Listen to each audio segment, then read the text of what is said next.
Magmula nga nang huli silang magkausap ni Joaquin sa ospital nung sinugo nila ang kanyang papa, ay hindi na nagpakita pa sa kanyang asawa. Nabalitaan na lamang niya nagtungo na ito sa Amerika. Nang sumunod na pasukan, nagpa-enroll na si Bianca, pero hindi na education ang kursong kinuha niya. Nag-shift na siya into HRM or Hotel and Restaurant Management. Pagkalipas sa ilang buwan, may natanggap siyang sulat mula kay Joaquin. Kahit hindi pa siya umaasang magkakabalikan pa sila ng asawa, nagulat pa rin si Bianca na malaman niyang divorce papers pa lang laman ng malaking sobre na ipinadala sa kanya ng lalaki. Hindi rin niya maikakailang nasaktan siya noon. Lalo pa nga't ang iniisip niya na kaya nakikipagdiborsyo na si Joaquin ay dahil balak na nitong pakasalan si Heaven. Pinirmahan niya ang divorce papers matapos niyang kumonsulta sa kaibigang abogado ng kanyang papa. At pagkalipas sa isang taon, bumaba na ang hatol. Divorce na sila ni Joaquin. Malaya na siya mula rito, sa kasal. Pero sa totoo, ang kanyang puso ay nanatili pa rin nakabigo sa pag-ibig niya sa lalaking iyon. Yon ang higit na masakit, ang mabilanggo ng pag-ibig. Pinilit niyang kalimutan si Joaquin. Alisin to sa kanyang sistema. Tinoon niya ang atensyon at buong panahon sa kanyang anak, sa kanyang pag-aaral at sa pagtulong sa kanyang mama, sa pag-aalaga sa papa niya. Siya rin ang niningil sa four-door apartment nila na nasa may kamuning. Ginawa niyang araw ang gabi dahil alam niyang malaking responsibilidad na nakaata ngayon sa kanyang balikat. Nag-summer classes siya kaya pagkalipas ng 3 taon at kalahati, nakagraduate na si Bianca. Ang balak niya sanang mamasukan pero pinigilan siya ng kanyang papa. Magtatayo na lamang daw sila ng restaurant na siyang pamamahalaan niya. Ibinenta nila ang four-door apartment, ang bahay nila at ang isang sasakyan. Bumili sila ng mas maliit na bahay na 4 lamang ang silid tulugan. Samantalang ang dati nilang bahay may 6 na silid at mas maluwang na di hamak ang lawn. Ang natira sa pera siyang ginamit nila sa pagpapatay ng restaurant, ang Rachel's Place. Pagkalipas nga na ilang buwan matapos ang blessing ng restaurant, sa rancho na namirmihan ang kanyang papa at mama. Paminsan-minsan dumadalaw sila roon ni Rachel. Doon din bumabagsak ang mga sulat ni Joaquin at ang mga packages na ipinapadala nito para kay Rachel. Nagtanong si Joaquin kung saan na sila ngayon nakatira dito sa Maynila dahil ang dating bahay nila matapos magpadala doon ng ilang sulat ni Joaquin ay bumabalik din sa lalaki. Napag-alaman nitong naibenta na pala nila. Pero nagmatigas si Bianca. Hindi niya sinagot ni minsan man ang mga sulat ni Joaquin. Ang noong nakarawang kaarawan ni Rachel, bukod sa birthday card na ipinadala ni Joaquin sa anak, nagpadala din to ng package. Maraming laruan at damit ang laman niyon. Pero ang pinakagusto ni Rachel ay ang teddy bear na lagi nitong yakap kapag natutulog. Matapos patay ni Bianca ang sigarilyo sa kaharap niya ashtray, nagsindi siya ulit ng panibago. Pinanay-panay niya ang hit-hit at buga ng usok. Bakit nagbalik pa si Joaquin? Ang alam niya gaya ng sabi nito noon, buntis si Heaven bago sila nito nagkahiwalay. Ang alam nga niyang pinakasalan nito ang babaeng iyon matapos silang mag-divorce. Pero bakit ngayon kailangan pa ni Joaquin ang asawa at ang anak nila? Bakit kailangan pa silang guluhin muli nito? Hindi na niya alam kung anong iisipin. Nagagalit siya kay Joaquin dahil sa bigla nitong pagsulpot sa buhay nilang mag-ina. Pero hindi niya maitatangging may bahagi niyang natutuwa sa muli nilang pagkikita ng dating asawa, ang puso niya. Ang kanyang puso na patuloy pa rin nagmamahal dito, hanggang ngayon sa kabila ng lahat. Pero hindi na siya teenager na napaibig nito noon. Hindi na siya ang dating kolehiyala na nabuntis nito at inayang magpakasal sa ibang bansa. Hindi na siya ang batang-batang asawa at ina na nalosyang noon at niloko nito. Pinagtaksilan. Isa na siyang matured woman ngayon. Isang sensible mother na ang tanging hangad sa akin ay mabigyan ng magandang kinabukasan ang kanyang anak. Hindi na nga nagulat pa si Bianca na magtungo si Joaquin kinabukasan sa restaurant. Linggo doon at kasama niya si Rachel dahil katatapos naman nilang magsimba ng kanyang anak. Siya na ba si Rachel? Tanong sa kanya ng lalaki pero kay Rachel ito nakatingin. Sukol na si Bianca. Makapagkakaila pa ba siya? Isa pa naaawa rin naman siya kay Rachel. 5 taon na ito pero hindi pa nakikita ang ama. Dahil sanggol pa lamang ito na magkahiwalay na sila ni Joaquin. Who is she, mommy? He, pagtatama ni Bianca sa anak. He is a man, remember? Gagamitin mo lang ang she kapag babae ang tinutukoy mo. Ngumiti si Rachel sa ina.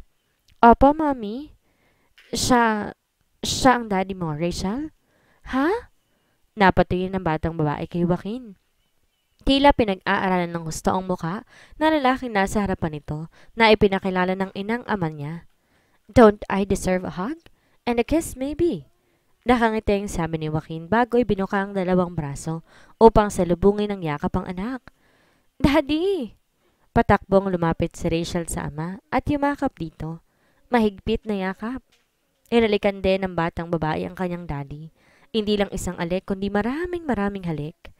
Pinaliguan nito ng halik ang mukha ni Miguel. Halatang sabik na sabik sa isang ama ang bata. Bianca looked away. Kailangan gawin niya iyon dahil ng mga sandaling iyon awang-awa siya sa anak. Parang dinudurog ang kanyang puso dahil ngayon niya na-realize kung gaano na-miss ni Rachel ang daddy nito. May pasalubong ka ba sa akin, daddy? Tanong ni Rachel sa ama. Marami. Nakangiting sagot ni Joaquin. Kailan ka po dumating? Napatingin si Joaquin kay Bianca. Napansin ng lalaki ang pag-aalala sa mukha ni Bianca, kaya nahulaan itong walang alam si Rachel sa totoo nilang sitwasyon. Ngayon lang, Rachel, dito ako nagpunta sa restaurant dahil wala kayo sa bahay ng mommy mo. Hindi ko pa nga nakukuha sa airport ang mga gamit ko at naroon ang mga pasalubong ko sa iyo. Pagsinungaling naman ni Joaquin sa anak. Nakahinga na maluwag si Bianca sa kanyang narinig. Baka mawala po mga gamit niyo ron, Daddy. Hindi. Inihabilin ko naman sa security guard. Pero mamaya kukunin ko rin at dadalhin sa bahay. Sa bahay natin, Daddy? Nagkatinginan si Joaquin at Bianca. Oo, sa bahay natin. Yehey! Hindi na ako mainip sa bahay kapag nandito sa restaurant ang mommy dahil kasama na kita, Daddy. Tuwang wika ni Rachel. Oo, hindi ka na maiinip. Hindi ka na aalis, di ba po, Daddy?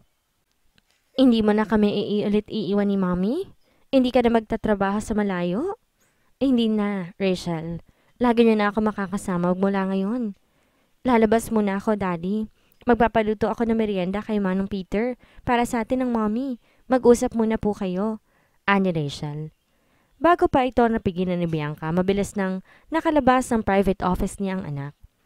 Naiwan silang dalawa ni Joaquin sa silid na iyon at di napigilan ni Bianca ang kabang pumuno sa kanyang dibdib na mga sandaling iyon. She's a sensible little girl. Nakangiting sabi ni Joaquin, nalatang na-amused sa anak. Yes, dahil sa akin siya lumaki. Pasarkasikong sabi naman ni Bianca.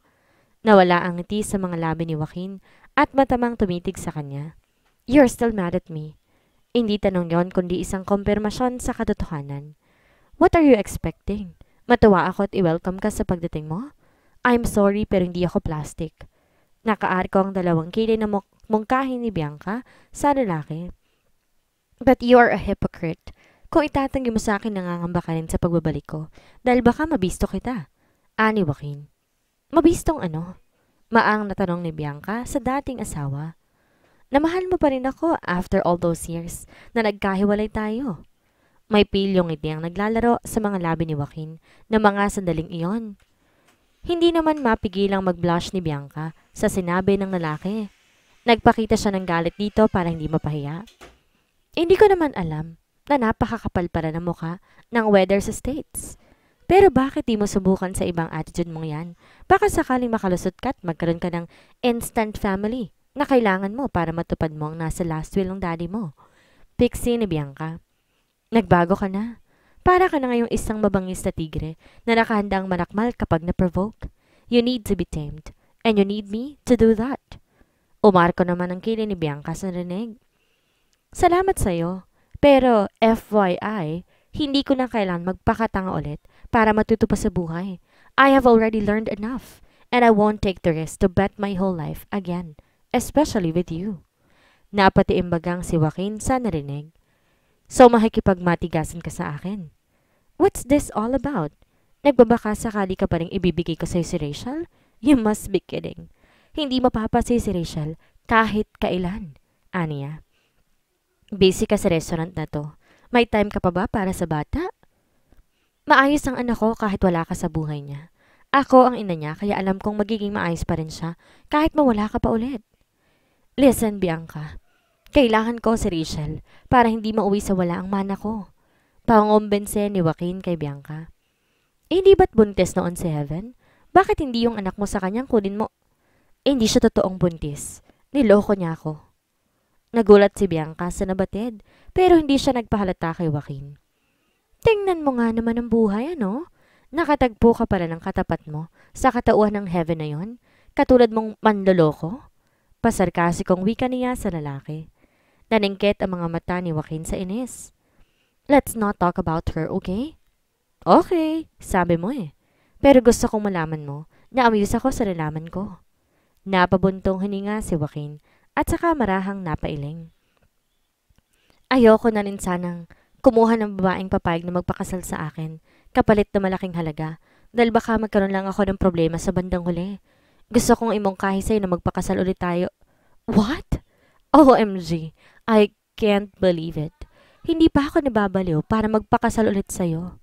Maraing sabi ni Bianca sa dating asawa. Will you please listen first? No, I won't. Look, Bianca, kung magpapakasal ulit tayo, magiging magkasama tayo. Hindi mapapalayo sa iyo si Rachel. Matutulungan mo akong huwag mauwi sa wala ang mana ko. Pangumbinse sa kanya ni Joaquin. Hindi mapapalayo sa akin si Rachel, dahil hindi ko naman sa ibibigay sa iyo. Kailangan ko bang ulit-ulitin yon? Bingi ka ba? At sino bang may sabi sa iyo na gusto kitang tulungan? Problema mo ang tungkol sa manang sinasabi mo. Hindi ko yun problema. Solohin mong magdusa ka hanggat hindi mo masolusyonan. Okay, fine. Ayaw mo akong tulungan? Ayaw mo makipag-cooperate sa akin? Desisyon mo yan. Pero wag mo akong sisisihin kapag gumawa ako ng isang hakbang na hindi mo magugustuhan. Banta sa kanya ni Joaquin. Tinatakot mo ba ako? Hindi. Sinasabi ko lang sa iyong posibleng mangyayari. Kapag lumampas ang 6 na buwan at wala akong ipresentang asawa at anak sa abogado ng daddy, mauuwi sa wala ang mana ko. Kapag nangyari yun, hindi mo magugustuhan ng gagawin ko. Magpa-file ako sa korte para sa custody ng bata. Wala kang karapatan sa anak ko. Napakakapal ng mukha mo. Galit na bulalas ni Bianca.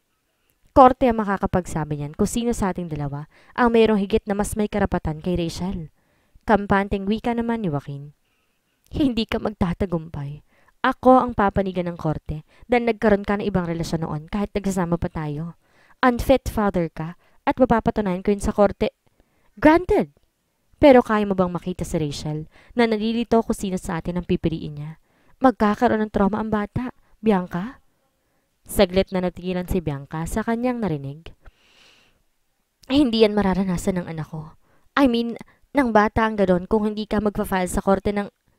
Hindi mararanasan ni Rachel ang hirap ng loob at hindi siya magkakaroon ng trauma kung hindi mo ito pahintulutan.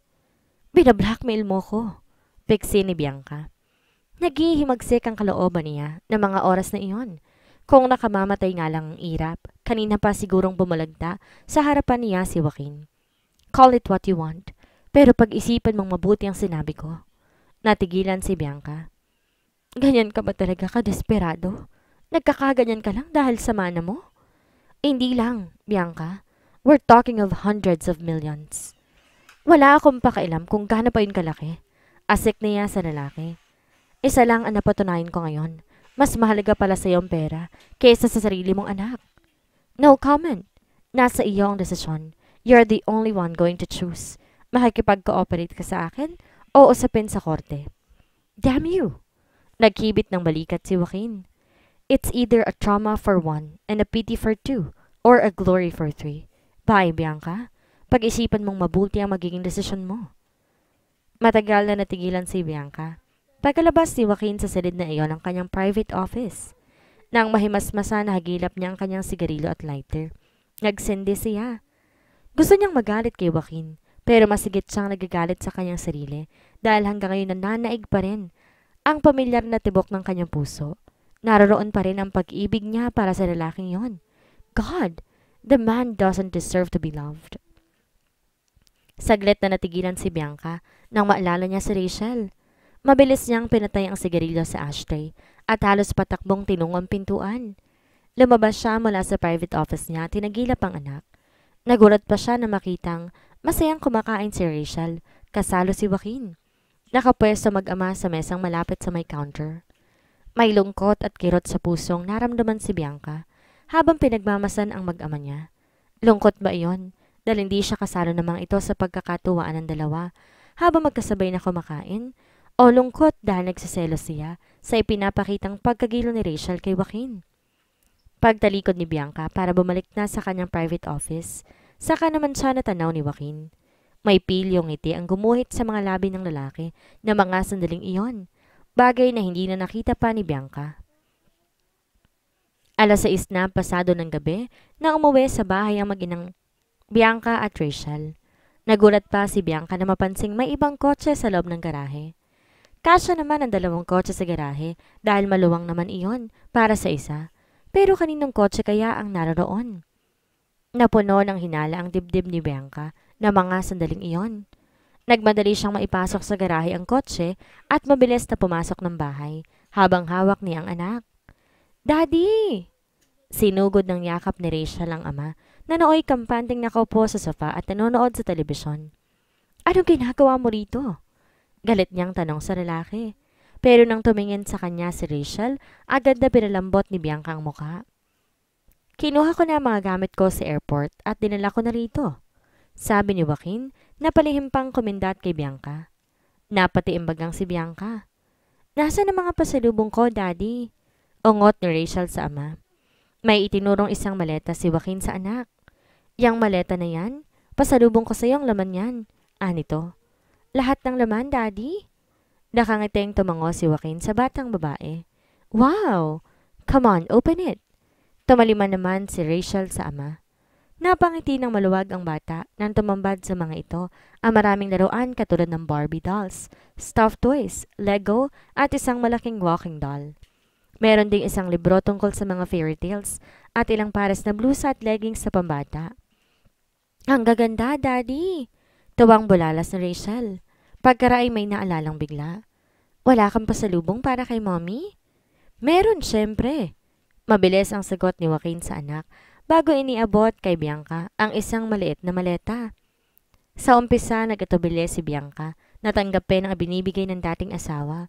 Pero dahil nakatingin sa kanya ang anak, napilitan siyang abutin iyon. Salamat. Aniya bago pinilit ding magpakawala ng isang ngiti. Open it. No. Sa kwarto ko na lang ito bubuksan. Total, magpapalit naman ako ng damit.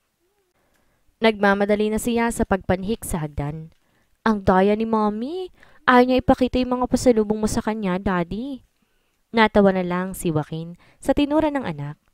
3 nighties na may mga katernong robe ang laman ng malit na maleta, isang cute na jewelry box at 3 blusa. Pero nagulat pa si Bianca nang buksan niya ang jewelry box at makita niyang may laman iyon. Magkakaternong hikaw, singsing, bracelet at necklace na ang pangunahing bato ay ang birthstone niyang topaz. Iyon ang nagustuhan niya sa lahat. May tuwang sumulid sa kanyang puso na mga sandaling iyon. Naalala rin ba siya ni Joaquin nung nasa States pa ito? Ngunit ang tuwang naramdaman niya ay bigla ring napalis kapag daka. Hindi siya dapat magtiwala kay Joaquin. Paalala niya sa sarili. Maaaring kanina lamang binili ni Joaquin ng mga alahas para ma-please niya ito. Kasi masigit pa sa halaga ng mga alahas ang hinihingi nito na kapalit mula sa kanya, ang pagpapakasal niya rito. Sa ikalawang pagkakataon. But this time, wala nang damdaming involved sa parte ni Joaquin. Ibig lang nitong hindi mauwi sa wala ang mana. At papayag siya dahil kailangan, alang-alang sa kanyang anak. Nagpahinga sandali si Bianca matapos magpalit ng bihisan. Matagal siyang nakatitig sa kisame habang nag-iisip ng malalim. Nang biglang mapakislot siya nang maalala si Rachel. Sinipat niyang oras sa suot na wristwatch.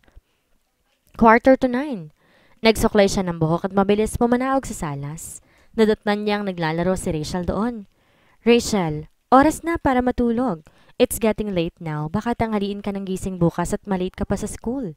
Sabi niya sa anak. Hindi po ba ako pwede maglaro kahit sandali na lang, Mommy? Tila, pakiusap sa kanya ng anak. Hindi pwede. Bukas mo rin ang ipagpatuloy ang paglalaro mo, okay? Okay. Tinulungan ni Kating magligpit ng mga laruan ng alaga nito. Si Kathy na rin ang nagbitbit ng maleta paakyat sa itaas. Sumunod ka na kay Yaya Kathy mo, Rachel. Utos si Bianca sa anak. Opo, Mommy. Tugon nito. Good night, Daddy. Ani Rachel bago humalik sa kaliwang pisngi ng ama. Pagkaraan ay kay Bianca naman ito humalik. Good night, Mommy. Good night, sweetheart. Good night, Rachel. Sweet dreams. Ani Joaquin sa anak. Matutulog na rin ho ako, Ate Bianca. Sabi ni Jelay bago mabilis nang pumanhik sa itaas. Saglit na natigilan si Bianca na maiwan siya sa may salas na kasama si Joaquin. Where's our room? Ilalagay ko na tong mga ko... Nangunot ang noo ni Bianca. Anong pinagsasabi mo? Doon ka sa kabilang kwarto. Bakante ang guest room. Ayoko nga sa ibang kwarto. Gusto ko kasama kita sa isang kwarto. Tila maktol ni Joaquin. Ganun ba? Pwes, magtiis kang matulog na namamaluktot dyan sa sofa. Pagkasabi nun, mabilis nang pumanhik sa kanyang silid si Bianca.